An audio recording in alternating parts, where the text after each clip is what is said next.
Hello and welcome back to the Nasty Metal production channel here at YouTube, and welcome to, of course, another Metaltober 2020 video. Now, the topic of today's video is originally was planning on doing an idea of basically having a list of the best spooky ballads for, of course, again that would be great. The play in the month of October, or even on Halloween itself. However, by the time I was starting to browse through some of my, at least my collection, in general, I just can't come across songs. And I think in general, while there is at least one or two, at least that might count as ballads, at least one does. But I just came up of just coming up with at least great spooky rock and metal tracks. That of course, that'll be just great to play, and of course in October. So without further ado, let's definitely get into it. The first one, while definitely more ordinary when it comes to metal, but I always thought the lyrics to this track definitely is perfectly for this kind of sense. It's definitely a straight up classic horror story as well. I mean, the whole album, of course, has that horror story feel to it, as of course is Tales from Terror from Hallows Eve, but the song is The Mansion. I mean, the whole album itself kind of already has that kind of old school, horror film feel to at least the album anyways, but the song is, and we're going with at least songs, that's the one is my go-to pick. It's basically almost like an Edgar Allan Poe story put into at least a metal track. And it definitely, it just fits the whole mood. It just has that great feel. And again, from the beginning of its story to even some of the stuff inside the track, to me, it definitely works for this list here. So just a great freaking track, and of course from a classic album in general. So there is the fifth pick, at least the first pick here is The Mansion from Hallows Eve. Next up, one of the more popular metal bands in this pile here. Again, I already spotlighted this album anyways as part of my album of the week, since it had reached its 30th anniversary. But the track off this album is, of course, Nightcrawler. Probably one of the more spookier songs I think Judas Priest has ever recorded or has ever written. I just like the whole tale. Of course, it was somewhat kind of inspired by an old, I think it was at late at night, I think after them doing one of their shows, and again they were just packing stuff up as I think they were walking or driving. They just noticed that this church, I think, and where the lights apparently in the church have this green or a tint or something. Again, it's already kind of light up again. It's just already starting to look very ominous and fucking very creepy to begin with. They always basically inspire them to come up with the tale of the Nightcrawler. So it's definitely one of the crown jewels for sure off this album. That always was one of my favorite songs as well off of Painkiller. But it's definitely also one of the creepiest songs I think Judas Priest has ever written. I mean, they've written some already some pretty creepy tracks to begin with. I mean, The Ripper definitely comes to mind, but Nightcrawler in many ways I think somewhat kind of tops it, just being rather spooky, and it just works for the month of October in general. So there you go, Nightcrawler from Judas Priest. Alright, next up, this is pretty much the song off the album is one that really inspired the list, this list to begin with. That's, of course, is again one of my all-time favorite metal albums, but the song is Melissa, the title track, the one that ends the album. To me, that right there, this is probably one of the greatest ballads about a witch. This has to be one of the greatest ballads about a witch I think any band has ever written. I freaking definitely stand by that. I mean, and of course King Diamond's vocal performance, you almost can feel again the sorrow, the pain, and the emotion in his performance, and it definitely just it works so great with the story that it's telling.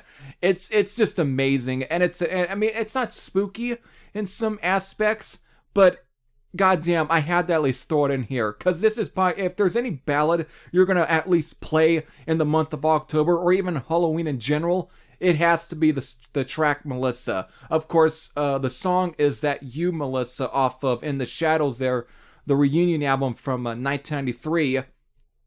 Isn't that far behind of being another great track. That was very much was a follow-up and a sequel to the song here, but still, these two tracks, those two definitely go hand in hand. But for this list, since I only have Melissa, I have to at least go with that track for here. So just one of my absolute favorite songs as well from Merciful Fate, and of course the whole album is just one of my absolute favorites in general. So there. Now coming up, I mean, when it comes to this artist, you know, you only could pick one of the songs at least for sure. When at least picking some spooky songs from this artist, because he's got plenty.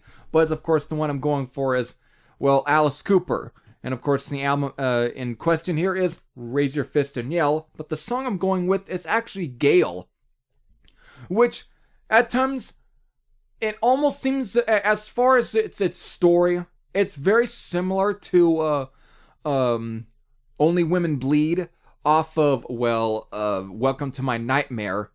But for some reason, this one just comes up a lot more spookier. I mean, let me kind of pull out the booklet here for real quick and recite some of the lyrics here, because this is already, as I would say, Taste the Cake for, again, often already an album I kind of thought was him really going back to his horror roots, and was a lot more creepier and spookier compared to Constrictor, which was more cheesy than anything. But still, this track right here, Just Takes the Cake, has been one of the more spookier tracks off this one. It actually kind of scared my sister for a bit, actually, early years ago. But I mean, come on, just listen to it, just some of the lyrics here. I mean, a tree is growing on the spot where her body did rest, blood steeped in the soil from the knife in her chest. Great fucking poetry. I mean, Alice Cooper was great on definitely come up with some great poetry there. The bugs serve time in her skeletal jail.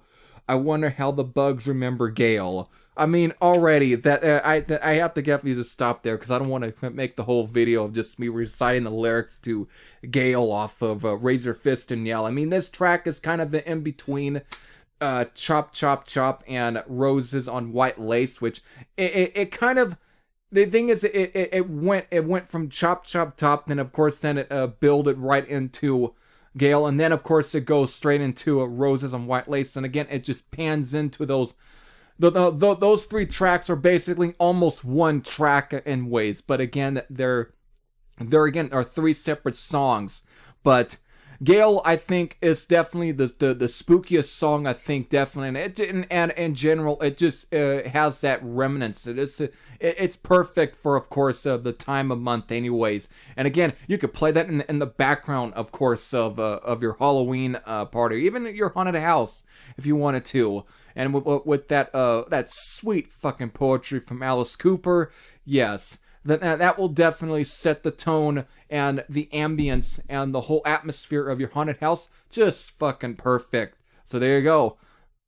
And the very last one, which is even creepier. This is by far the creepiest of at least the tracks I've shown, and definitely even top scale. If you want to pick a great track that sets the mood for your, at least for your haunted house, or even for your just your home in general, while you're definitely opening up your door to treat trick-or-treaters, though you're not gonna have that this year. Maybe next year you will. Maybe you should definitely at least save this video and mark it as at least a way to save this, so at least for reference for at least next year.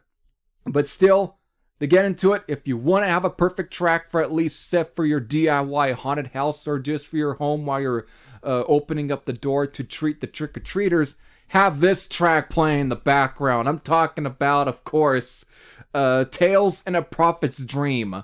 Seriously, have that track playing, blasting loud in the background. That will definitely just work. Perfect. It is probably, Celtic Frost again, they were definitely an eclectic band in their own right. Tom G. Warrior definitely could come up with some rather cool fucking tracks, especially when it came to metal. But when it came to real experimenting, this track just excelled. And I think that there was a track similar to, I think, the previous release, which now I'm starting to, on like Morbid Tales, I believe.